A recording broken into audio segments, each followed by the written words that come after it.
Bismillahirrahmanirrahim. Assalamualaikum warahmatullahi wabarakatuh. Alhamdulillahi ala ihsani wa syukru lahu ala taufiqihi wa amtinani. Asyhadu an la ilaha illallah wahdahu la syarika lahu ta'ziman li sya'nih. Wa asyhadu anna Muhammadan abduhu wa rasuluhu ila ridwanih. Allahumma shalli alaihi wa ala alihi wa ashabihi wa ikhwani. Hadirin dan hadirat yang dirahmati Allah Subhanahu wa taala, kita masih membahas tentang doa-doa sebelum salam, dan saya selalu mengingatkan diri saya dan juga hadirin hadirat untuk senantiasa semangat berdoa kepada Allah Subhanahu wa taala.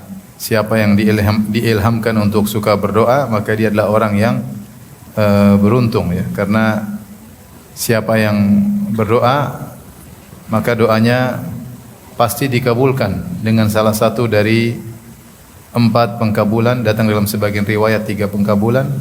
Ada tambahan 1 riwayat pengkabulan yang keempat. Yang pertama, dikabulkan di dunia ya, entah cepat atau lambat, dikabulkan sesuai dengan hikmah yang Allah kehendaki. Tentunya ini semua yang kita harapkan dikabulkan di dunia ya. Yang kedua, dikabulkan di akhirat ya. Tidak dikabulkan di dunia tapi dikabulkan di akhirat. Meskipun dikabulkan akhirat tentu lebih baik karena diganti dengan pahala surga. Namun kita manusia pinginnya dikabulkan di mana? Dunia apa di akhirat? Tapi kalau Allah pilih di akhirat, maunya kita di dunia. Padahal dikabulkan di akhirat lebih baik. Makanya Nabi mengatakan likulli ummatin likulli nabiyyin da'watun mustajabah. Setiap nabi ada doa dikabulkan. Wa inni ikhtaba'tu da'wati. Adapun aku ada doa yang harusnya dikabulkan dunia, aku tunda di akhirat untuk memberi syafaat bagi umatku. Kemudian yang ketiga adalah dipalingkan darinya keburukan, semisal yang dia minta. Ya, mungkin dia minta karunia berupa harta tidak diberikan, tapi dipalingkan dari kerugian seperti sejumlah harta yang dia minta kepada Allah Subhanahu wa taala. Ini tentu terkadang kita tidak sadari, ternyata gara-gara kita sering berdoa, Allah sering palingkan dari banyak keburukan. Yang keempat, datang dalam satu riwayat an yughfara lahu, diampuni dosa-dosanya, diampuni dosa-dosanya. Dan ini dikuatkan dengan hadis Nabi, hadis qudsi. Kata Allah Subhanahu wa taala, "Ya bani Adam, innaka ma da'autani wa rajautani, ghafartu laka ala ma kana minka wa la ubali." Wahai anak Adam, selama kau berdoa kepadaku dan berharap kepadaku, aku akan mengampuni dosa-dosamu dan aku tidak peduli. Dari sini bisa kita simpulkan bahwasanya doa pasti dikabulkan selama tidak dalam doa tersebut minta dosa atau untuk dalam rangka memutuskan silaturahmi, maka pasti dikabulkan dengan salah satu dari 4 pengkabulan. Oleh karenanya ketika seorang sahabat mendengar ini berkata, "Ya Rasulullah, idzan nuktsir." Kalau gitu kita banyak berdoa ya Rasulullah. Kata Rasulullah SAW, "Allahu aktsar."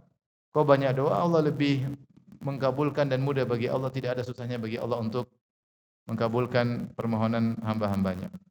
Oleh karenanya orang yang beruntung adalah orang yang sering berdoa kepada Allah Subhanahu wa taala dalam segala kegiatannya, dalam segala aktivitasnya, senantiasa ingat Allah dan dia selalu berdoa kepada Allah. Dan saya sering sampaikan juga di antara bukti seorang bertawakal kepada Allah, dia sering berdoa kepada Allah. Kenapa? Karena tawakal adalah menyerahkan urusan kepada Allah Subhanahu wa taala. Dan salah satu sifat penghuni surga masuk surga tanpa azab dan tanpa hisab adalah mereka bertawakal kepada Allah Subhanahu wa taala. Pada pertemuan lalu telah kita sampaikan tentang salah satu hadis terkait dengan doa sebelum salam, yaitu Allahumma bi ilmil kal ghaib wa qudratika alal khalq ahyini in kanatil idza ahyini in alimta ahyini ma alimtal hayata khairan li wa tawaffani idza alimtal wafata khairan li. Allahumma inni as'aluka khasyataka fil ghaibi wasyahadah wa as'aluka kalimatal haqqi fil ghadabi war ridha wa as'aluka al qasda fil faqri wal ghina as'aluka na'iman la yanfad wa qurrata 'ainin la tunqati. Allahumma inni as'aluka bardal ridha ba'dal qada wa bardal 'aish ba'dal mamat wa as'aluka ladzatan nadhari ila wajhik wasyauqa ila liqa'ik fi ghairi dharra'a mudhirrah wala fitnatin mudillah Allahumma zayyina bi zinatil iman waj'alna hudatan muhtadin. Sudah hafal belum Ibu? Sudah ya, alhamdulillah. Sekali-sekali kita berdoa sebelum salam kita doa dengan doa yang panjang tersebut. Ini doa indah, isinya indah semua. Ya. Pada pertemuan lalu telah kita sampai pada potongan doa ini, yaitu kita sudah bahas tentang Allahumma nas'aluka khasyata fil ghaib wasyahada, as'aluka kalimatal haqqi fil ghadab wal ridha, as'aluka al-qasda fil faqr wal ghina, as'aluka na'iman la yanfad wa as'aluka qurratan 'ain la tanqati. Sekarang kita masuk pada potongan berikutnya. Nabi berdoa, as'aluka ridha ba'dal qada. Ya Allah, aku mohon keridhaan setelah takdir. Ini doa sangat sering kita butuhkan dalam hidup ini karena betapa sering keputusan Allah tidak sesuai dengan hawa nafsu kita. Betapa sering keputusan Allah tidak sesuai dengan yang kita harapkan. Padahal setiap keputusan Allah kalau kita terima dengan baik pasti yang terbaik. Maka kita mohon kepada Allah dengan berdoa, as'aluka ridha ba'dal qada. Ya Allah, aku mohon untuk bisa ridha setelah keputusanmu, setelah keputusanmu. Dan derajat ridha lebih tinggi daripada derajat sabar. Kalau sabar itu secara bahasa Arab artinya al-habsu, menahan. Menahan diri dari kejengkelan, dari protes. Oleh karenanya sabar itu ibadah terkait dengan hati, dengan lisan dan dengan al-jawarih, anggota tubuh. Yaitu hati menahan diri, jangan sampai dia protes, ya Allah kenapa kau ginikan aku, meskipun dalam hatinya dia jangan sampai seperti itu. Kemudian dengan lisan jangan sampai dia mengucapkan kata-kata yang menunjukkan protes, baik dia protes secara langsung, ya Allah kenapa kau ginikan aku, atau dia mengatakan, ya Allah kenapa kau ambil putraku, ya Allah kenapa bisa begini. Ini namanya protes dengan lisan. Itu berarti tidak sabar, namanya jaza. Atau dia protes dengan perbuatannya, dengan robek-robek bajunya, tampar-tampar pipinya, banting pintu, banting apa yang di sekitarnya. Kata Nabi sallallahu alaihi wasallam, laisa minna man darabal khududa wa syaqqal juyuba wa da'a bid'awal jahiliyah. Bukan dari golongan kami seorang tatkala terkena musibah dia memukul-mukul pipinya, dia robek-robek kerah bajunya dan dia menyeru dengan seruan jahiliyah. Maka itu sabar, al-habsu menahan. Jangan sampai dia melakukan hal tersebut. Karena kalau dia melakukan hal tersebut berarti dia sudah tidak sabar. Ini derajat yang wajib, sabar. Ada derajat di atas daripada sabar yaitu ridha. Ridha itu dia tidak gerundel sama sekali. Dia tahu apa yang Allah tetapkan itu yang terbaik baginya. Dia tahu bahwasanya Allah yang tetapkan baginya adalah untuk mengangkat derajatnya. Apakah mengangkat derajatnya dengan menghapuskan dosa-dosanya atau memberikan pahala yang banyak bagi dia. Dia sadar bahwasanya dia banyak dosa. Dia sadar bahwasanya dengan ujian ini akan menghapuskan dosa-dosanya. Dalam hadis, idza man yuridillahu bihi khairan yusib minhu. Siapa yang Allah ingin kebaikan baginya, Allah berikan musibah baginya. Rasulullah bersabda, idza ahabballahu qauman ibtalahum. Jika Allah mencintai suatu kaum, Allah uji mereka. Rasulullah SAW bersabda, wala yazalul bala'u bil mu'min wal mu'minah fi nafsihi wa waladihi wa malihi hatta yalqallaha wa laysa alaihi khati'ah. Senantiasa ujian menimpa seorang mukmin atau seorang mukminah pada dirinya, pada anaknya, pada hartanya, terus musibah silih berganti sampai dia bertemu dengan Allah dan dia tidak punya dosa sama sekali. Maka ketika Allah memberikan ujian pada seorang hamba, memutuskan ujian apapun terkait dengan dirinya, terkait dengan istrinya, terkait dengan suaminya, terkait dengan anak-anaknya, terkait dengan dagangannya, terkait dengan keluarganya yang dia tidak sukai, ya, tidak sesuai dengan cita-citanya. Kemudian dia ridha, dia tahu bahwasanya apa yang Allah tetapkan itu yang terbaik bagi dia.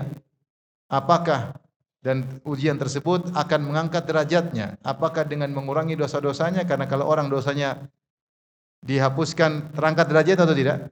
Terangkat derajatnya. Atau memang dia dosanya sedikit tapi Allah kasih pahala yang sangat banyak. Maka dengan demikian dia ridha, sehingga dia tidak menganggap bahwasanya lebih baik saya tidak terkena musibah. Dia tahu bahwasanya musibah ini mengenai dia lebih baik daripada seandainya dia tidak terkena musibah. Caranya dia mulai memikirkan tentang, merenungkan tentang hikmah-hikmah di balik musibah.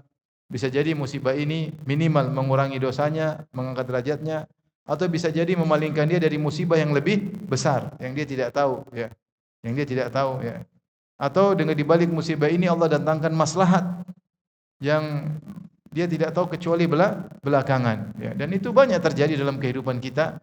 Yang penting kita perlu berpikir sebentar, berpikir sejenak bahwasanya musibah-musibah yang kita lewati ternyata semuanya endingnya ada hikmahnya, ada hikmahnya. Maka jika seorang merenungkan sebagian musibah yang dia alami dan dia merenungkan hikmahnya di balik itu, maka dia akan ridho dengan setiap musibah yang Allah berikan kepadanya. Meskipun musibah datang berikutnya dia enggak ngerti ada apa di balik ini. Tetapi dia sudah kiaskan dengan musibah-musibah sebelumnya. Toh musibah-musibah sebelumnya ternyata baik bagiku, maka apa yang musibah datang berikutnya kita pun berusaha ridha. Tentunya kita tidak minta dikasih musibah, ya. Kita jangan berdoa ya Allah berikanlah musibah kepadaku, jangan. Dan Rasulullah larang, Rasulullah mengatakan la tatamannau liqa'al adu was'alullahal afiyah. Janganlah kalian minta bertemu dengan musuh untuk perang, tetapi mintalah keselamatan. Wa idza laqitumuhum, tapi kalau kalian ternyata harus bertemu dengan musuh, fasbiru, maka bersabarlah, Jangan minta musibah. Ada seorang dijenguk oleh Nabi, tubuhnya kurus, kering, sakit parah. Maka Rasulullah bertanya, jangan-jangan kau pernah doa sesuatu? Kata dia, benar ya Allah. Benar ya Rasulullah, saya pernah berdoa, ya Allah, apapun dosaku jangan kau timpakan di akhirat, timpakanlah di dunia. Dia ingin disegerakan apa? Azab. Dia enggak kuat. Kata Rasulullah, berdoalah minta keselamatan, minta ampunan, ngapain minta diazab? Dia berdoa, ya Allah, kalau saya punya dosa, jangan siksa saya di akhirat, siksalah saya di dunia. Dia enggak kuat. Akhirnya Allah kasih sakit yang dia tidak kuat menghadapinya.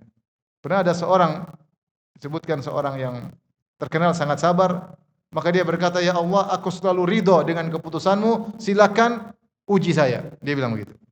Sebutkan tentang seorang sufi terkenal, dia mengatakan, ya Allah, saya selalu ridho dengan keputusanmu, silakan fakhtabirni, ujilah aku. Maka Allah buat dia tidak bisa kencing selama 14 hari. Maka dia menggeliat. Maka dia datang kepada anak-anak kecil, dia bilang, tolong doakan pamanmu yang bodoh ini, tolong doakan. Sampai akhirnya dia sembuhkan, baru dia mengatakan, aku bertobat kepada Engkau ya Allah. Seorang jangan minta susah, seorang minta keselamatan. Tapi kalau dia diuji, dia tahu bahwa itu yang terbaik. Cuma kita tuh maunya pilihan kita, bukan pilihan siapa? Allah Subhanahu wa taala. Maka di antara cara agar kita bisa sabar dan ridha, kita berdoa minta kepada Allah. Karena yang buat hati kita bisa ridha siapa? Allah. Maka kita berdoa, as'aluka ridha ba'dal qadha. Ini doa sangat penting. Makanya saya bilang tadi saya motivasi diri saya, motivasi ibu-ibu, bapak-bapak untuk hafal doa ini. Dan kita bisa baca ketika kita salat sunnah. Mungkin salat fardu mungkin keburu imam assalamualaikum. Ya. Tapi kalau kita salat sunnah, salat sendiri, kita bisa baca dengan tenang, dengan menghayati. Ini salah satu doa dibaca sebelum salam. Ya. As'aluka ar-ridha ba'dal qadha. Ya Allah, aku mohon kepada Engkau agar ridha dengan segala keputusanmu. Ya, dan kenapa disebut ba'dal qadha? Perhatikan sini. Kenapa kata ba'da setelah? Perhatikan setelah. Karena sebagian orang kadang menyangka dia bisa ridha. Dia lihat orang, kalau saya insyaallah saya bisa sabar. Tapi ketika benar-benar terjadi dia enggak kuat. Ketika benar terjadi dia tidak kuat. Ya. Maka kita ingin kita benar-benar ridha setelah kejadian, bukan sebelum kejadian. Kalau al-azam ala ridha, tekad untuk ridha, semua orang bisa. Insyaallah saya kuat, insyaallah saya ridha. Tapi yang menjadi perhatian adalah setelah terjadi kejadian, apakah kau ridha? Ini yang sangat penting. Dan yang kita ingin adalah langsung bisa ridha. Terkadang orang ridha belakangan. Pertama dia tidak ridha, dia ngamuk, lama-lama dia ridha. Kita ingin kalau bisa ridha langsung, itu yang terbaik. Itu derajat yang tinggi, lebih tinggi daripada sekedar sabar. Sabar saja pahalanya luar biasa, apalagi dengan ridha terhadap keputusan Allah Subhanahu wa taala. Oleh karenanya, jangan lupa berdoa, as'aluka ridha ba'dal qadha. Aku mohon ridha ya Allah setelah keputusanmu.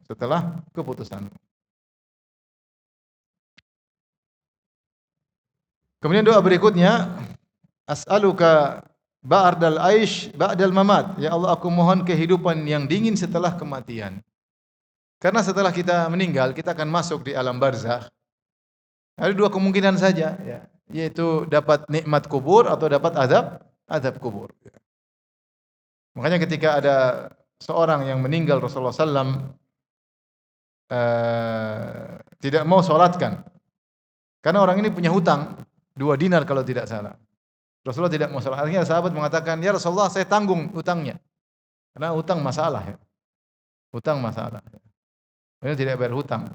Apalagi seorang punya kemampuan bayar hutang, dia tidak segera bayar. Rasulullah SAW bersabda, matalul ghani zulmun. Nunda-nunda bayar hutang padahal mampu adalah kezaliman. Semakin dia tunda, argo dosa berjalan terus, argo zalim berjalan terus. Maka akhirnya dia bilang, ya Rasulullah saya tanggung hutangnya. Akhirnya Rasulullah salatkan. Kemudian setelah berapa hari Rasulullah ketemu lagi, bagaimana dengan hutangnya? Oh ya, ternyata sahabat ini lupa. Akhirnya dia bayarkan. Kata Rasulullah SAW, al-an baradat jildatuhu, atau kalimat semisal ini. Kata Rasulullah, sekarang baru dingin kulitnya. Sekarang baru dingin kulitnya si fulan di alam barzakh. Oleh karenanya kita ingin kehidupan yang sejuk setelah kehidupan dunia ini, ya. Karena kehidupan yang sungguhnya kehidupan akhirat, bukan kehidupan dunia. Rasulullah SAW mengatakan, Allahumma la aisha illa aishul akhirah. Ya Allah, tidak ada kehidupan yang sungguhnya kecuali kehidupan apa? Akhirat. Ini dia cuma sementara. Ya.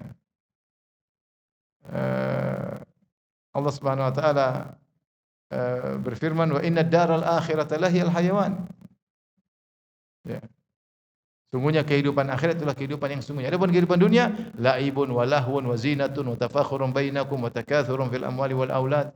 Kehidupan dunia hanya permainan, senda gurau, wa zina hanya berhias-berhias, ya. Kata para ulama, Allah sebutkan dalam surat Al-Hadid, i'lamu annamal hayatud dunya laibun. Dunia itu hanya permainan. Anak-anak kecil kehidupannya main-main. Wa lahwun, kalau sudah gede dikit, senda gurau, bikin kegiatan yang tidak ada manfaatnya. Lahun itu kita tidak manfaat. Inilah anulah inilah. Wa zina, kalau sudah mulai dewasa, zina, mulai sibuk dengan penampilan. Jam baguslah, tas baguslah, ini baguslah, jilbab baguslah, semuanya dengan penampilan. Kalau dia punya duit lagi, wa tafakhurun bainakum, bangga-banggaan. Bangga-banggaan. Saya punya ini, saya punya rumah bagus, saya punya. Kalau udah lebih lagi, udah punya duit banyak lagi, wa takatsurun, banyak-banyakan. Saya punya rumah sekian, saya punya, kalau zaman dulu saya punya unta sekian, saya punya sapi sekian. Kalau zaman sekarang saya punya rumah sekian, punya moge sekian, saya punya istri sekian, saya punya anak sekian. Bangga-banggaan, banyak-banyakan. Kata Allah, kamathali ghaithin a'jabal kuffar wa nabatu thumma yahiju fatarahu musfarra. Seperti hujan yang turun menumbuhkan rumput yang kering, tiba-tiba tumbuh rumput yang hijau, namun hijaunya tidak lama, tiba-tiba menguning kemudian hancur. Oleh karenanya kehidupan sungguhnya adalah kehidupan akhirat. Ketika Nabi melihat para sahabat sedang menggali khandak, mereka dalam kondisi lapar sampai mereka mengikat perut mereka dengan batu karena kelaparan. Rasulullah mengatakan, Allahumma la aisha illa aishul akhirah warhamil ansara wal muhajirah. Ya Allah, tidak ada kehidupan yang sungguhnya kecuali kehidupan akhirat. Rahmatilah kaum Ansar dan kaum Muhajirin. Maka kita berdoa, ya Allah, kalau saya begitu masuk di alam barzah, saya dapat kehidupan yang sejuk, bukan kehidupan yang panas. Sudah dikubur dalam tanah, di bawah terik matahari. Di bawah juga dibakar. Tidak menyenangkan. Kita ingin kehidupan berikutnya kita sukses. Jangan sukses aja di kehidupan dunia. Kehidupan dunia sukses tapi kehidupan akhirat binasa, apa faedahnya? Cuma senang-senang 60-70 tahun, kemudian di alam barzakh mungkin ribuan tahun menderita. Jangan sampai demikian, ya. Jangan sampai demikian. Oleh karenanya, di antara doa yang mengingatkan kita tentang hakikat kehidupan, kita berdoa, as'aluka bardal aishi ba'dal mamat. Ya Allah, aku mohon kehidupan yang dingin setelah kematian. Kalau kita diampuni oleh Allah, maka kita akan hidup dengan kehidupan yang nyaman, tempat peristirahatan yang nyaman. Tapi kalau kita tidak diampuni oleh Allah, maka tempat peristirahatan bukan tempat peristirahatan, tapi tempat siksaan. Tapi lafal doa berikutnya, Nabi SAW berdoa, as'aluka ladzatan nazari ila wajhik. Ya Allah, aku mohon kelezatan memandang wajahmu, yaitu di surga. Di surga. Hal ini karena memandang Allah tidak mungkin di dunia. Rasulullah SAW bersabda, ta'alamu annakum lan tarau rabbakum hatta tamutu. Ketahuilah kalian tidak bakalan bisa melihat Allah sampai kalian meninggal dunia. Kenapa? Karena kita tidak diberikan oleh Allah panca indera yang kuat untuk melihat Allah Subhanahu wa taala. Dunia ini pandangan kita terbatas, kita enggak bisa melihat jin, kita enggak bisa lihat malaikat. Banyak hal tidak bisa kita lihat. Demikian juga terlalu terang kita enggak bisa lihat matahari, kita enggak bisa lihat. Orang kalau lagi ngelas besi kita enggak bisa lihat, bahkan mata kita bisa mendapat mudarat karena memaksa melihat yang terlalu terang. Mata kita enggak kuat, banyak yang tidak bisa dilihat.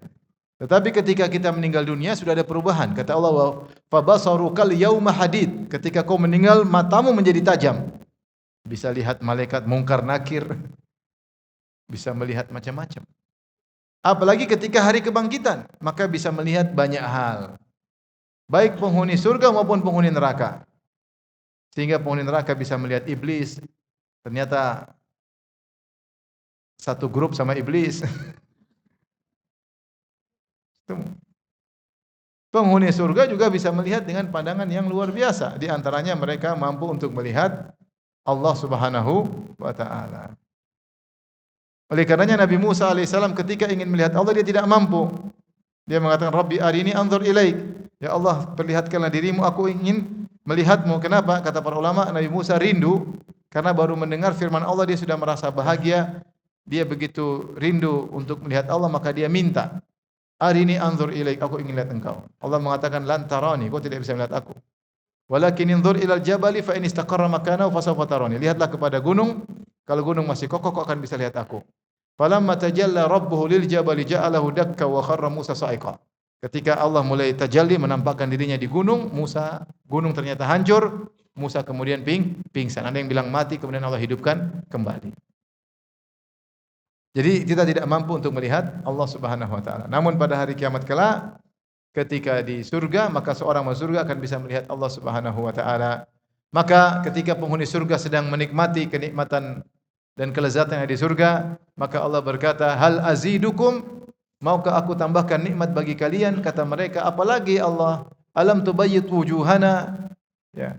"Wa tunajjina minan nar?" Apalagi yang kami minta ya Allah?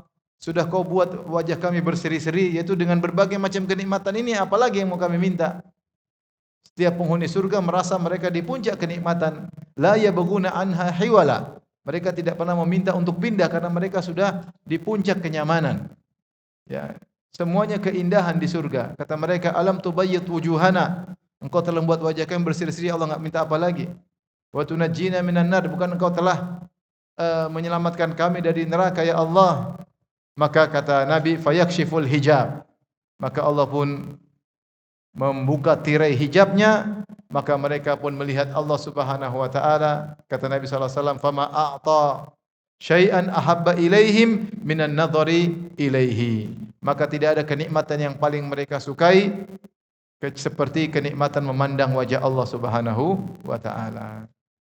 Maka itulah yang disebut dengan ziyadah. Allah berfirman, "Lilladzina ahsanul husna wa ziyadah." Bagi orang-orang yang berbuat ihsan di dunia mendapat husna, yaitu mendapat surga, wa ziyadah, dan tambahan.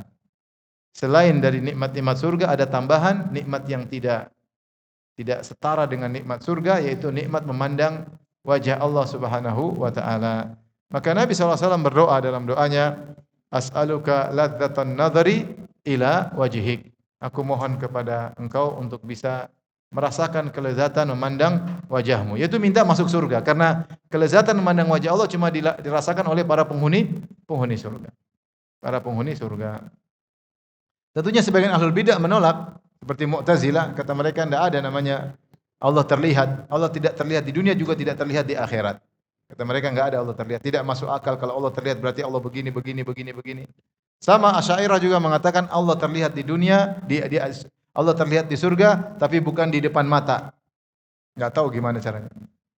Kalau ahlu sunnah jelas Allah melihat, tinggal lihat ke atas, lihat Allah. Kata Nabi SAW, innakum satarawna rabbakum Yaumal qiyamati iyanan kama tarawnal qamara lailatal badri la tudammuna fi ru'yati. Kalian benar-benar akan melihat Allah pada hari kiamat kelak sebagaimana kalian melihat rembulan langsung dengan mata kalian berhadap-hadapan.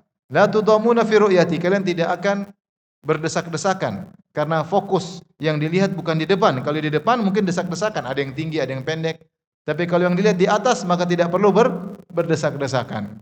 Kemudian kata Nabi sallallahu alaihi wasallam, "Fa in istata'tum alla tuglabu ala salatin qabla tulu'i syamsi wa qabla ghurubiha faf'alu." Kalau kalian mampu untuk tidak terlambat salat subuh dan tidak terlambat salat asar, maka lakukanlah. Di sini Nabi sallallahu alaihi wasallam mengkaitkan tentang melihat Allah dengan salat subuh dan salat asar. Maka di antara sebab seorang bisa melihat Allah pada hari kiamat kelak adalah menjalankan salat subuh dengan baik dan menjalankan salat asar dengan baik. Maka kita pun berdoa kepada Allah, nas'aluka ladzatan nadhar ila wajhik. Ya Allah, kita mohon kepada Engkau agar bisa melihat wajah-Mu dengan penuh kelezatan. Ini yang disebut oleh Abu Hasan Al-Asy'ari dalam kitabnya Al-Ibanah, bahwasanya puncak kelezatan adalah memandang wajah Allah di surga. Kemudian doa Nabi sallallahu alaihi wasallam, wasyauqa ila liqa'ik, yaitu kerinduan untuk bertemu dengan Engkau. Kerinduan. Bagaimana kita bisa rindu bertemu dengan Allah kalau kita memupuk cinta kepada Allah? Maka ketika kita berdoa, ya Allah, aku minta agar rindu bertemu dengan Engkau, itu sebenarnya kita minta agar bisa mencintai Allah. Karena kalau kita tidak mencintai Allah, kita tidak rindu untuk bertemu dengannya. Dan ini butuh penghayatan yang dalam. Karena ibadah hati ada 3, ada roja, ada khauf, ada al-mahabbah. Ada takut, ada berharap, dan ada cinta. Seorang berharap, lanjutkan lagi, bukan sekedar berharap, tapi cinta kepada Allah Subhanahu wa Ta'ala. Dan ini perlu mempelajari Asmaul Husna, perlu berlezat-lezat dalam ibadah, merasakan kelezatan salat malam, perlu berlezat-lezat ketika baca Al-Quran, baca tafsir, sehingga kita rindu. Ini subhanallah, bagaimana firman-Nya yang luar biasa. Perlu merenungkan tentang nikmat-nikmat yang Allah berikan kepada kita, sehingga kita bersyukur kepada Allah dan berlanjut, bukan cuma syukur, berlanjut pada mencintai Allah Subhanahu wa Ta'ala. Maka seorang berusaha dalam kehidupannya bukan cuma sekedar berharap kepada karunia Allah dan takut dengan siksaan Allah, tapi tambah lagi satu, itu cinta kepada Allah Subhanahu wa Ta'ala. Maka lakukan sebab-sebab yang buat kita bisa cinta kepada Allah Subhanahu wa Ta'ala, Allah pun mencintai kita. Ya. Kalau ada pilihan, maka kita pilih karena Allah suka begini, saya tinggalkan yang lain karena Allah Subhanahu wa Ta'ala. Sering kita karena Allah. Maka ketika kita mengatakan wasyauqa ila liqa'ik, ya Allah, aku mohon agar rindu untuk bertemu dengan Engkau, ya.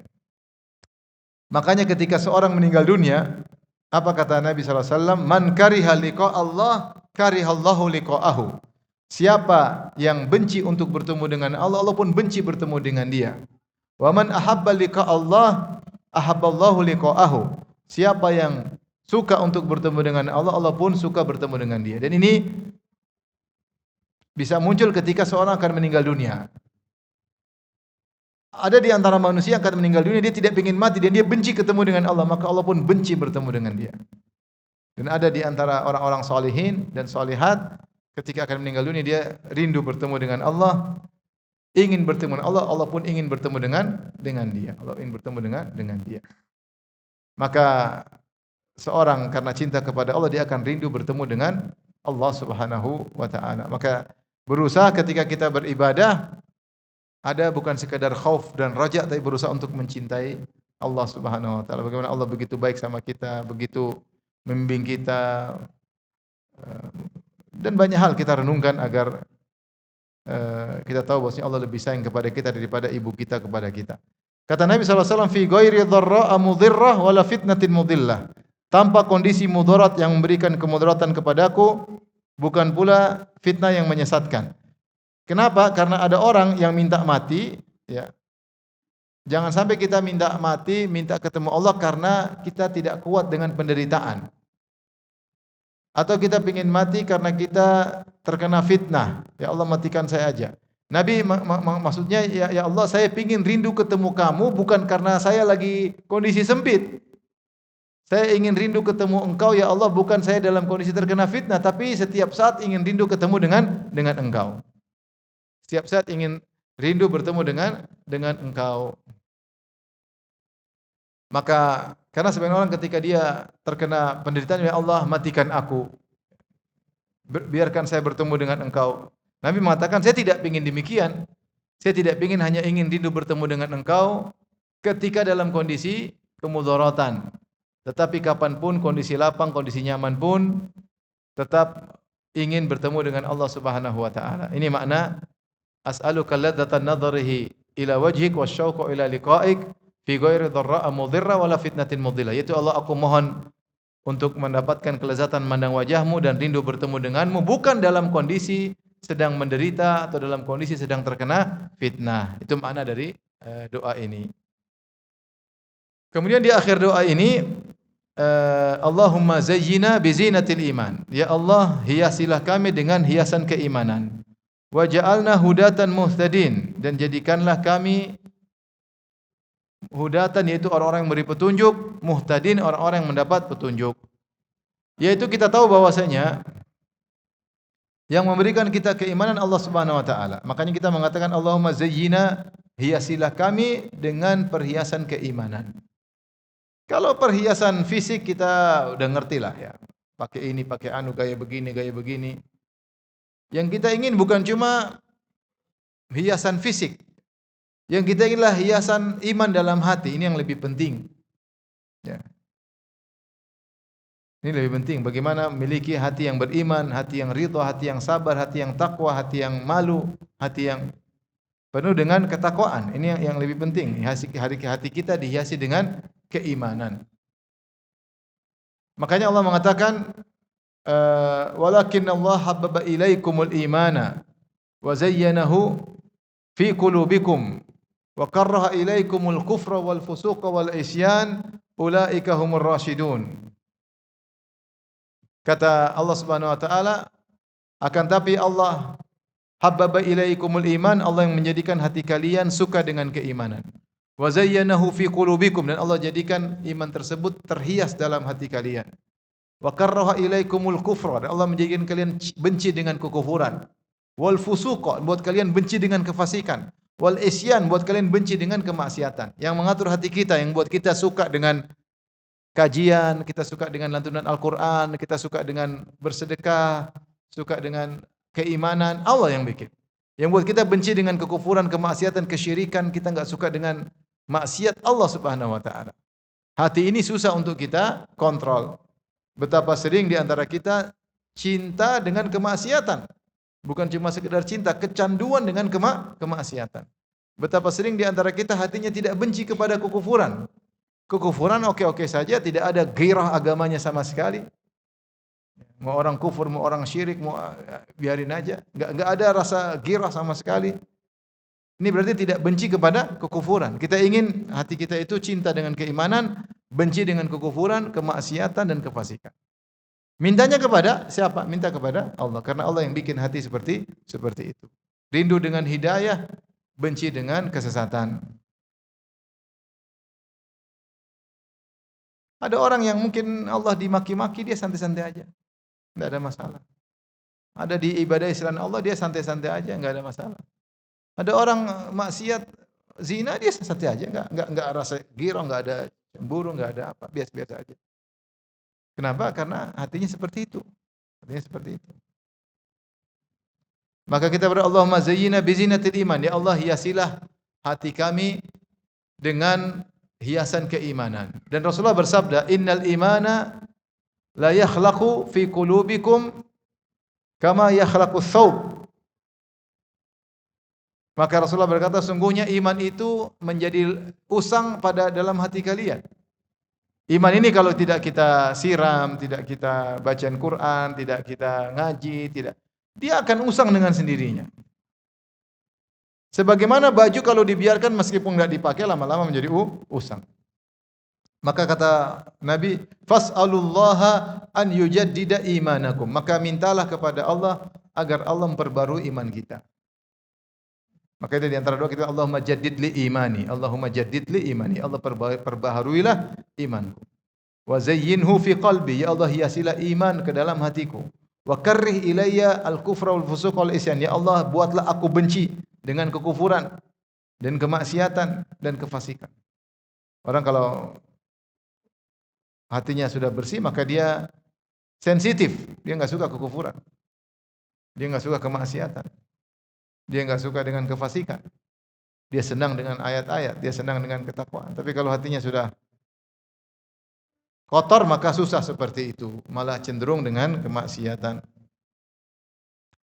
Oleh karenanya ibu-ibu yang dirahmati Allah Subhanahu wa taala berdoa dengan doa ini agar ibu-ibu tidak suka nonton film Korea ya.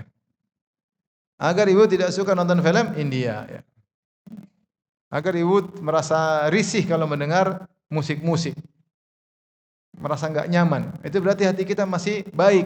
Kita enggak nyaman dengan maksiat. Tapi kalau dengar musik kepalanya ikut goyang, waduh. Nonton-nonton, menikmati nonton semua, hati kita bermasalah. Hati kita bermasalah. Allahumma zayyina bi zinatil iman. Ya Allah hiasilah kami dengan hiasan keimanan. Ini juga nasihat kepada kita, jangan terlalu fokus cuma hiasan fisik. Ya. Tetapi hati tidak dihiasi dengan ketakwaan. Yang penting itu hati. Ya. Fisik nomor 2. Ya. Inna Allah la yanzuru ila suwarikum wala ila ajsamikum walakin yanzur ila qulubikum wa amalikum. Allah tidak menengok kepada rupa kalian, paras kalian, fisik kalian, tapi Allah melihat kepada hati kalian, amalan kalian. Kalau hati kita bagus, kita perhatian dengan fisik, tapi kalau fisik kita bagus dan hati kotor, ini musibah. Doa yang terakhir, wa ja'alna hudatan muhtadin. Ya Allah jadikanlah aku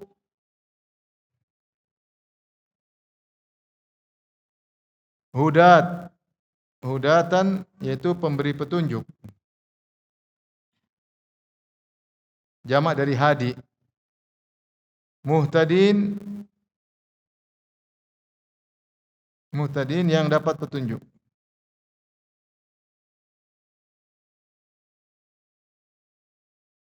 Kita ingin dapat dua-duanya. Kenapa Ibu dirahmati Allah Subhanahu wa taala? Ada orang pandai memberi petunjuk, tapi dia sendiri tidak dapat petunjuk.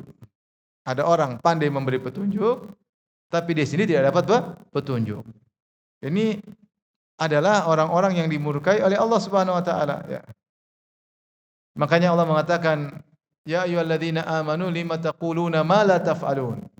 Kabura maqtan 'indallahi an taqulu ma la taf'alun." Wahai orang-orang beriman, kenapa kalian mengucapkan kata-kata yang kalian sendiri tidak kerjakan? Itu pandai ceramah tapi kalian tidak mengerjakan. Kabura maqtan 'indallahi, besar kemarahan Allah bagi kalian mengucapkan apa yang kalian tidak kerjakan. Allah juga berfirman, "Atamuruna nasa bil birri, atamuruna nasa bil birri wa tansawna anfusakum wa antum tatluna al-kitaba afala taqilun?" Apa kalian menyeru orang-orang untuk berbuat kebajikan sementara kalian lupakan diri kalian sendiri? Sementara kalian baca Alkitab, afala taqilun? Tidakkah kalian berfikir, tidak kalian berakal? Justru yang paling utama kalian selamatkan diri kalian, bukan orang lain. Gimana kalian menerangi orang lain sementara kalian sendiri rusak? Seperti lilin yang terbakar menerangi dia sendiri terbakar. Kata seorang penyair, "Atanha an khuluqin wa ta'tiya mithlahu, arun 'alaika idza fa'altahu 'azimu." Apakah engkau melarang dari suatu perangai sementara kau sendiri mengerjakannya? Sungguh adalah celaan yang besar jika kau melakukannya. Enggak logis. Maka jangan kita mengatakan, "Ya Allah jadikanlah aku pemberi petunjuk," sementara kita sendiri tidak mendapat petunjuk. Ini problem. Ini musibah, ya. Kalau share jago, nasihat jago, tapi dia sendiri paling pertama melanggar, ya. Ya.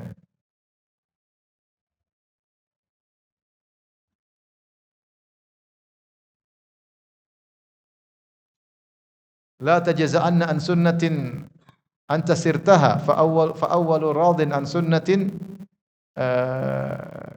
man yasiruha. Ya.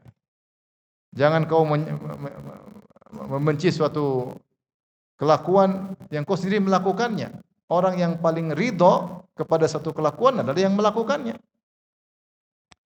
Oleh karenanya kita hidup di zaman sekarang ledakan ilmu, ilmu dunia, ilmu agama.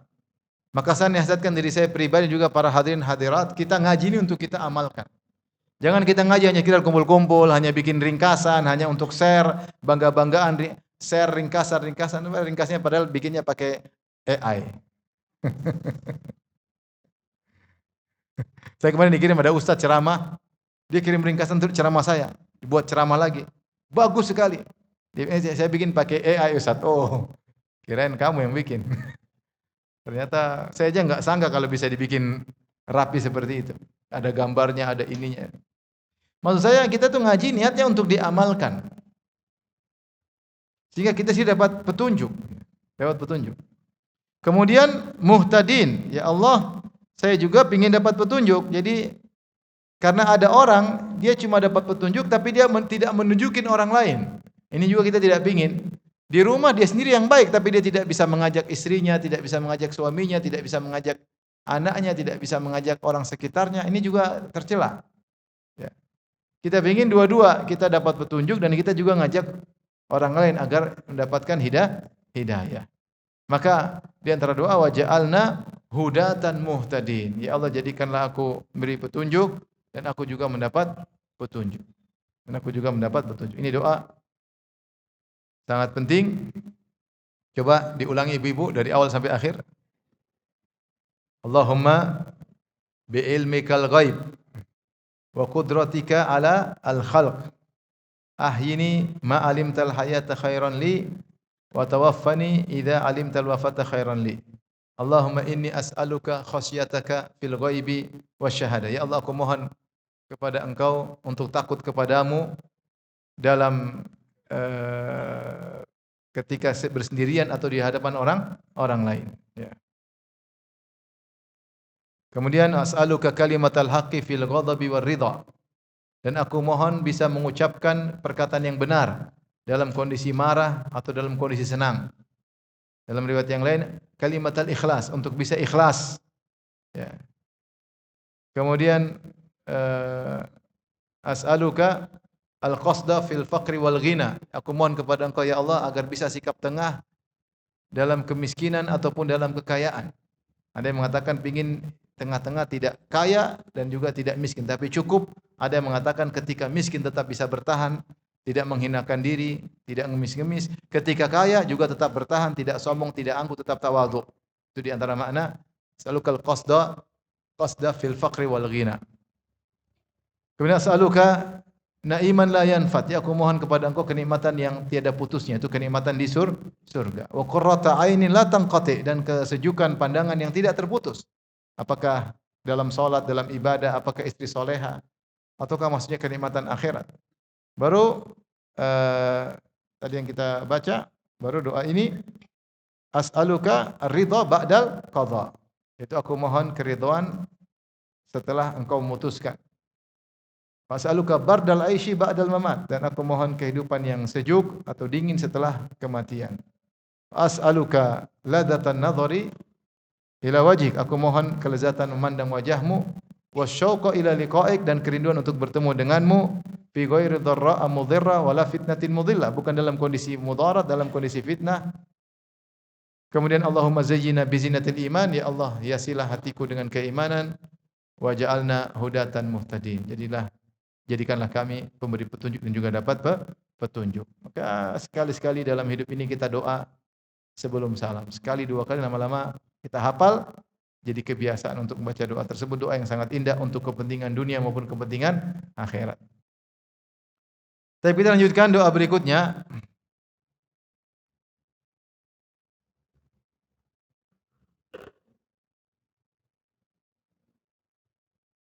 Doa berikutnya yang juga masih dalam doa sebelum salam, ya. Ada orang berdoa di hadapan Nabi, kemudian Nabi membenarkannya. Dia mengatakan begini, ya.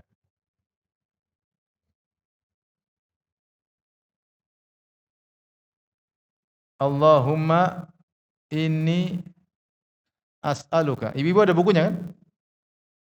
As'aluka ya Allah bi annaka al-wahidul ahad. Al-wahidul ahad. As-samad alladzi lam yalid wa lam yulad. As-samad alladzi lam yalid wa lam yulad wa lam yakul lahu kufuwan ahad.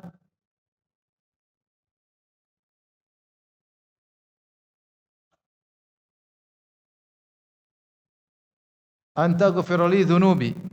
An taghfira li dhunubi innaka antal ghafurur rahim. Innaka anta al-ghafurur rahim. Ini juga doa sebelum salam.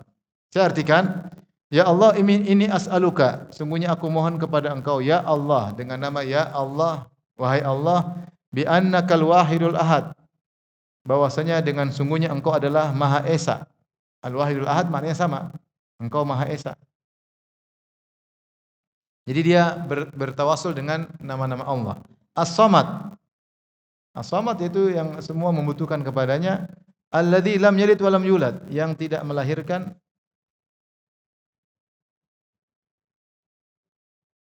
dan tidak dilahirkan.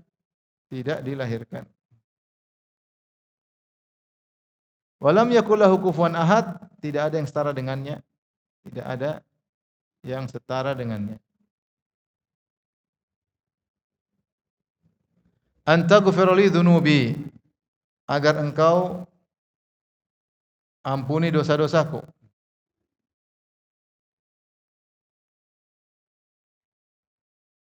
Innaka antal ghafurur rahim, sungguhnya Engkau Maha Pengampun lagi Maha Penyayang. Lagi Maha Penyayang. Insyaallah doa mudah ya, karena surat Al-Ikhlas ya. Allahumma inni as'aluka ya Allah bi annaka al-wahidul ahad as-samad alladzi lam yalid wa lam yulad wa lam yakul lahu kufuwan ahad an taghfira li dzunubi innaka antal ghafurur rahim. Ya Allah, aku mohon kepada Engkau, ya Allah, bahwasanya Engkau adalah yang Maha Esa, yang semuanya bergantung kepadamu, As-Samad, alladzi lam yalid wa lam yulad, yang tidak melahirkan dan juga tidak dilahirkan. Wa lam yakul lahu kufuwan ahad, dan tidak sesuatu pun setara denganmu. Antaghfira li, agar Engkau mengampuni dosa-dosaku, karena sungguhnya innaka antal ghafurur rahim, sungguhnya Engkau Maha Pengampun lagi Maha Penyayang. Adapun hadis ini diriwayatkan dari Hanzalah bin Ali, dia berkata, anna Mihjan bin al-Adra haddatsahu anna Rasulullah sallallahu alaihi wasallam dakhala al-masjid. Suatu hari Rasulullah sallallahu masuk masjid. Fa idza rajulun qad qada salatahu wa huwa yatashahhad. Tiba-tiba ada orang selesai salat dan di waktu itu dia bertasyahud, itu tasyahud akhir. Itu tasyahud akhir menjelang selesai salat. Kemudian dia berdoa dengan doa ini, Rasulullah dengar. Dia berdoa, Allahumma inni as'aluka ya Allah bi annakal wahidul ahad as-samad alladzi lam yalid wa lam yulad wa lam yakul lahu kufuwan ahad. Anta ghfir li dzunubi innaka antal ghafurur rahim. Faqala Rasulullah sallam qad ghufira lahu, sungguh dia telah diampuni.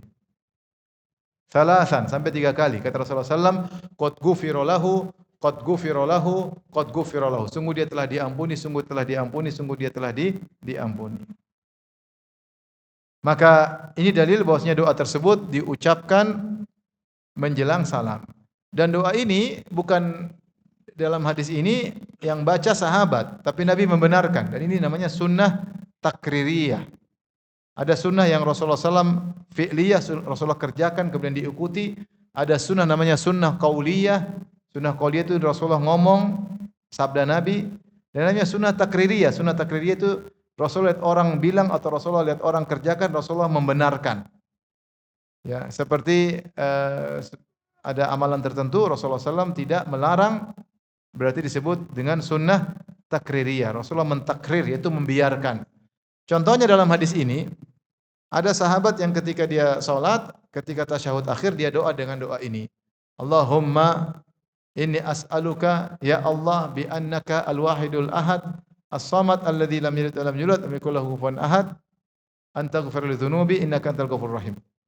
Maka orang ini dia yang bikin doa dan Nabi membenarkan. Ini dalil bahwasanya kita boleh berdoa dengan doa yang kita sukai. Kita boleh berdoa dengan doa yang kita sukai. Tentunya yang paling terbaik adalah doa yang diajarkan langsung oleh Nabi sallallahu alaihi wasallam. Ya, makanya dalam hadis kata Rasulullah sallallahu liyatakhayyara minad du'a'i ma syaa. Hendaknya dia memilih doa yang dia sukai ketika tasyahud akhir. Seorang boleh bermunajat kepada Allah tasyahud akhir dalam doanya minta apa saja. Dan jangan lupa ketika dia berdoa, dia bertawassul dengan nama-nama Allah yang indah.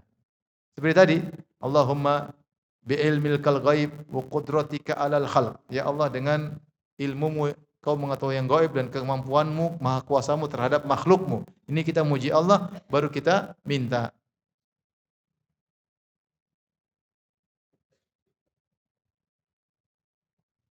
Taib di sini sahabat ini bertawassul dengan keesaan Allah. Yang Allah sebutkan dalam surat Al-Ikhlas. Dan boleh dikatakan surat Al-Ikhlas seperti saya sering sampaikan adalah syarat Tuhan. Karena sebab nuzul surat ini ketika ada seorang berkata, "Ya Rasulullah, ya Muhammad, sif lana rabbak."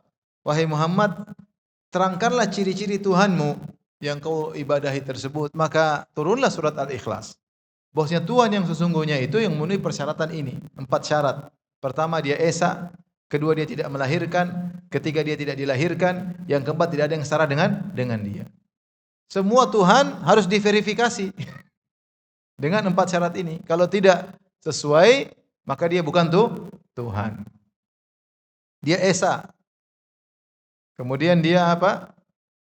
Somad. Lupa as-somad. As-somad adalah semua bergantung kepadanya dan dia tidak bergantung kepada yang lain. Qul Allahu Allahus samad. Kemudian yang ketiga, lam yalid wa lam yulad, tidak melahirkan dan juga tidak dilahirkan. Yang keempat adalah tidak sesuatu pun yang setara dengan dia. Taib. Agar kita murajaah tentang syarat Tuhan. Apa syarat Tuhan? Yang pertama, apa Ibu? Esa. Yang kedua, as-somad. As-somad itu tidak butuh kepada yang lain. Dan saking sempurnanya dan karena sempurnanya selainnya butuh kepadanya.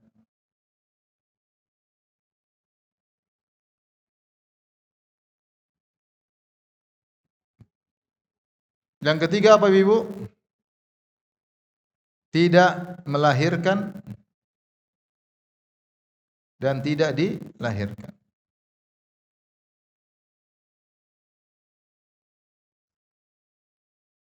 Kemudian yang keempat, tidak ada yang serupa dengan dia, yang setara dengan. Allah Maha Esa, Al-Wahid atau Al-Ahad, yaitu Esa secara zatnya, dia tunggal. Makanya Allahu witrun yuhibbul witr. Allah adalah tunggal, ganjil, dan Allah suka dengan bilangan ganjil. Karena ganjil yang pertama adalah 1 dan Allah Maha Esa. Kemudian dalam zatnya, kemudian sifat-sifatnya, dan dalam perbuatan-perbuatannya, af'alnya. Zatnya jelas dia Esa, tidak berbilang. Sifat-sifatnya maksudnya Allah Maha berilmu, tidak ada yang ilmunya seperti ilmu Allah. Allah Maha kuasa, tidak ada yang kuasanya seperti kuasaan Allah. Allah Maha melihat, tidak ada penglihatannya seperti penglihatan Allah. Ini namanya Esa dalam sifat-sifatnya. Dalam perbuatan-perbuatannya di antaranya misalnya mencipta, memiliki, mengatur dan mengatur. Allah sendiri dalam mencipta tidak dibantu sama zat yang lain dalam mencipta. Allah memiliki, menguasai juga tidak ada yang bersama Allah, dan Allah mengatur juga tidak ada yang bersama Allah. Allah sendirian mengatur alam semesta ini. Tidak pernah minta tolong sama zat yang lain. La ta'khudhuhu sinatu wala naum.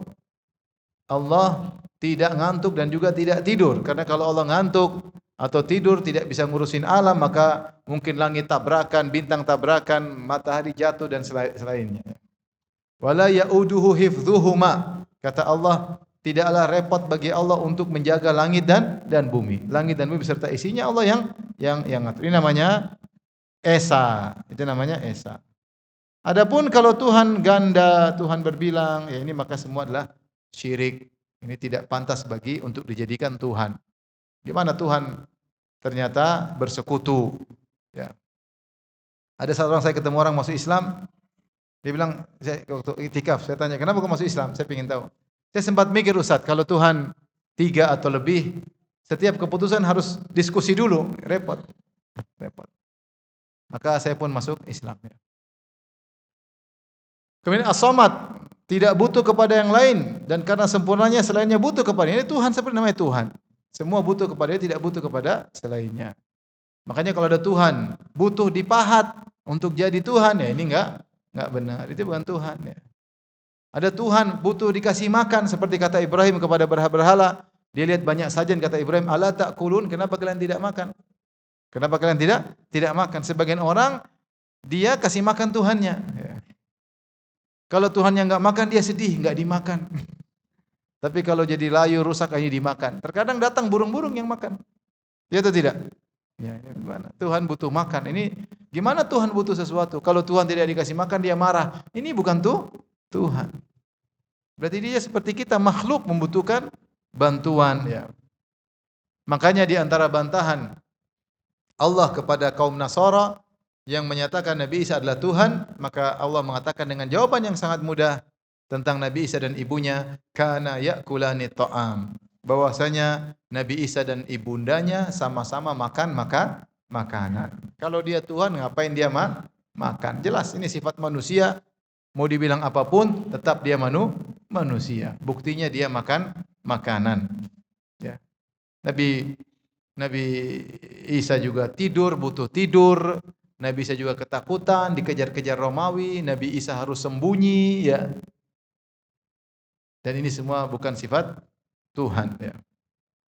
Kemudian di antara sifat Tuhan syarat berikutnya tidak melahirkan dan tidak dilahirkan. Karena jika dia melahirkan, berarti yang dilahirkan sama dengan dia. Kalau dia dilahirkan berarti dulu tidak ada kemudian menjadi ada. Kalau dilahirkan berarti dulu tidak ada menjadi ada. Kalau dia melahirkan berarti dia akan menunjukkan sesuatu yang mirip dengan dia. Makanya ketika terjadi diskusi antara Rasulullah dengan Nasara Najran, maka di antara bantahan Rasulullah secara logika bahwasanya kalau Isa adalah anak Allah, harusnya anak mirip dengan bapaknya. Harusnya anak mirip dengan bapaknya. Tetapi kenapa anaknya makan makanan sementara bapaknya tidak makan? Allah tidak makan dan Allah memberi makanan. Ketika anaknya ternyata sifatnya berbeda dari bapaknya, beda jauh. Makan, tidur, takut, ya. Dan lain-lain, buang hajat.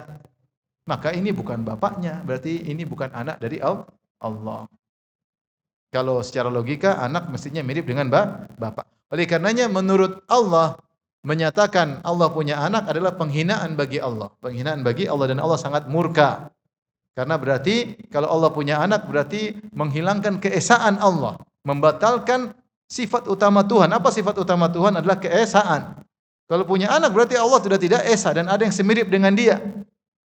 Makanya qul in kana lirrahmani waladun fa ana awwalul abidin. Allah perintahkan kepada Muhammad untuk berkata, seandainya Allah punya anak, maka saya akan pertama yang menyembah anak tersebut. Tapi Allah tidak punya anak. Karena kalau benar Allah punya anak, maka anak tersebut akan mirip dengan siapa? Allah. Tapi Allah tidak punya anak. Ya. Wa qulil hamdulillahilladzi lam yattakhidh waladan wa lam yakun lahu syarikun fil mulk wa lam yakun lahu waliyyun minadh-dhul wa kabbirhu takbira. Kata Allah, pujilah Allah. Allah ingin dipuji dengan keesaannya. Wa qulil hamdulillahilladzi lam yattakhidh waladan. Katakanlah segala puji bagi Allah yang tidak punya anak. Wa lam yakun lahu syarikun fil mulk, tidak punya partner dalam mengatur alam semesta. Wa lam yakun lahu waliyyun minadh-dhul, dan tidak ada yang menolong Allah dalam urusannya. Wa kabbirhu takbira, dan agungkanlah dengan sebesar-besarnya. Makanya ketika ada Allah memuji dirinya karena keesaannya, qul huwallahu ahad, Allah Maha Esa. Kemudian ada yang mengatakan Allah punya anak, yaitu Allah berbilang, maka Allah murka. Wa qalu ittakhadhar rahmanu walada, mereka mengatakan Allah punya anak. Laqad ji'tum syai'an idda, sungguh kalian telah mengatakan perkataan yang sangat mungkar. Takadus samawati yatafattarna minhu wa tanshaqqul ardu wa takhirul jibalu hadda. Hampir langit terbelah, bumi hancur, gunung hancur. Gara-gara apa? Anda'u lirrahmani walada, mereka mengatakan Allah punya anak. Wa ma yanbaghi lirrahmani ayyattakhidha walada. Tidak pantas Allah punya anak.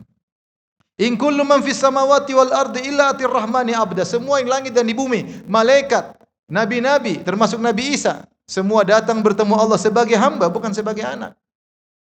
Gimana kau bilang Allah punya anak? Makanya siapa yang mengatakan Allah punya anak, Allah menganggap telah mencacinya. Kata Allah, kadzaba ibni Adam wa lam yakun lahu dzalik, wa syatama ibni Adam wa lam yakun lahu dzalik. Anak Adam telah mendustakan aku dan tidak pantas baginya untuk berdosa atas namaku, dan anak Adam telah mencaciku, syatamani, telah mencaciku dan tidak pantas baginya untuk mencaciku. Adapun dia mendustakan aku, dia mengatakan aku tidak bisa menghidupkan lagi orang yang sudah mati. Amma syatmuhu iyaya, adapun caciannya kepadaku, anna liya waladan, dia berkata aku punya anak. Jadi menganggap Allah punya anak itu cacian menurut Allah Subhanahu wa taala, karena mencoreng keesaan Allah, mencoreng syarat Tuhan. Syarat Tuhan gugur. Syarat Tuhan gugur. Oleh karenanya tidak boleh bagi seorang muslim untuk ikut serta dalam perayaan kelahiran anak Tuhan, enggak boleh. Enggak boleh. Enggak boleh. Kita toleransi, dan toleransi itu tentu sangat dianjurkan sebagaimana diajarkan oleh para salaf dahulu. Sejak dahulu mereka ada toleransi. Tapi ikut serta dalam bersenang-senang dalam kesyirikan tentu tidak boleh. Tidak boleh. Ya, tidak boleh. Karena ketika mereka merayakan, mereka sedang merayakan lahirnya Nabi Isa sebagai nabi atau sebagai anak Tuhan? Saya tanya sama antum. Ketika Nasara sedang merayakan kelahiran Nabi Isa pada tanggal 25 Desember, sedang merayakan kelahiran Nabi Isa sebagai nabi atau sebagai anak Tuhan? Kalau sebagai nabi seperti Maulid Nabi, cuma Maulid Nabi Muhammad, mereka Maulid Nabi Isa. Tapi mereka sedang merayakan bukan kelahiran Nabi Isa sebagai nabi, tapi sebagai anak Tuhan. Terus kita bilang selamat, maka tidak pas. Maka tidak pas. Oleh karenanya perkataan para ulama sangat keras dalam hal ini. Ya, jangan bilang kita masing-masing sudah keyakinan kita, enggak bisa, karena kamu sedang memberi selamat sama dia. Berarti kamu memberi selamat atas apa yang dia yakini, yang dia lakukan. Mungkin orang bilang, kan Maulid Nabi boleh, bagi mereka yang boleh kan. Kan saya Maulid Nabi Isa boleh, itu kan kau. Tapi sekarang masalahnya kau memberi selamat. Beda kalau mereka memberi selamat sama engkau. Engkau bilang saya merayakan hari kelahiran Nabi Isa seperti Maulid Nabi Isa. Tapi kau sedang memberi selamat kepada orang yang sedang merayakan Nabi Isa lahir sebagai anak Tuhan. Berarti yang kau selamatin keyakinan mereka atau keyakinan kamu? Keyakinan mereka. Keyakinan mereka. Maka mereka akan semakin pede untuk berbuat kesyirikan. Padahal di antara kewajiban kaum muslimin adalah menasihati mereka agar mereka tidak terus-menerus dalam kesyirikan. Makanya Nabi Muhammad SAW kirim surat kepada raja-raja Romawi, raja Persia, di antara raja Nasrani, Rasulullah kirim kepada raja Najasyi agar masuk Islam. Akhirnya dia masuk Islam. Rasulullah kirim surat kepada Heraklius, raja Romawi, namun dia tidak masuk Islam. Rasulullah kirim kepada Al-Muqawqis, sama penguasa Romawi yang menguasai Mesir, juga beragama Nasrani. Maka Rasulullah menegaskan, ya, aslim taslam, wahai Heraklius, masuk Islamlah engkau, maka kau akan selamat. Yu'tikallahu ajraka marratain, Allah akan berikan kau pahala 2 kali lipat kalau kau masuk Islam.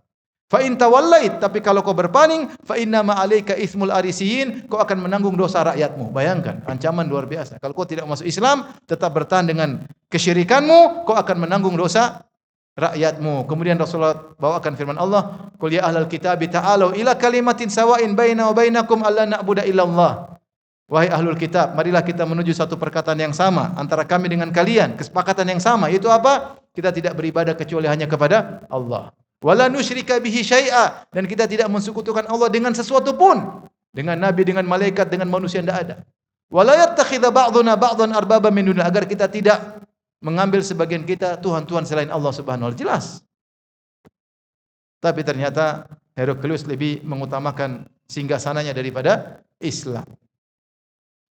Oleh karenanya toleransi kita lakukan, dan toleransi itu justru menunjukkan masing-masing berada di atas keyakinannya, bukan malah campur aduk. Bukan malah campur aduk. Hidup cuma sekali, jangan berspekulasi dalam kehidupan ini, ya. maka seorang berusaha berada di tauhid, meninggal di atas apa tauhid, punya ghirah terhadap tauhid dan punya ghirah terhadap kebencian terhadap namanya kesyirikan, kekufuran, kemaksiatan dan macam-macamnya. Dan macam-macamnya, tetap toleransi tanpa harus menumbalkan akidah yang kita miliki. Wallahu taala alam bisawab. Maka di antara doa yang dianjurkan sebelum salam adalah bertawassul dengan keesaan Allah. Maka seorang berkata, Allahumma inni as'aluka ya Allah bi annaka al-wahidul ahad as-samad alladzi lam yalid wa lam yulad wa lam yakul lahu kufuwan ahad an taghfir li dzunubi innaka antal ghafurur rahim. Kata Nabi, ghufira lahu, dia diampuni karena dia bertawassul dengan keesaan Allah Subhanahu wa taala. Baik, demikian saja kajian kita. Subhanakallah bihamdika asyhadu an la ilaha illa anta astaghfiruka wa atubu ilaik. Assalamualaikum warahmatullahi wabarakatuh.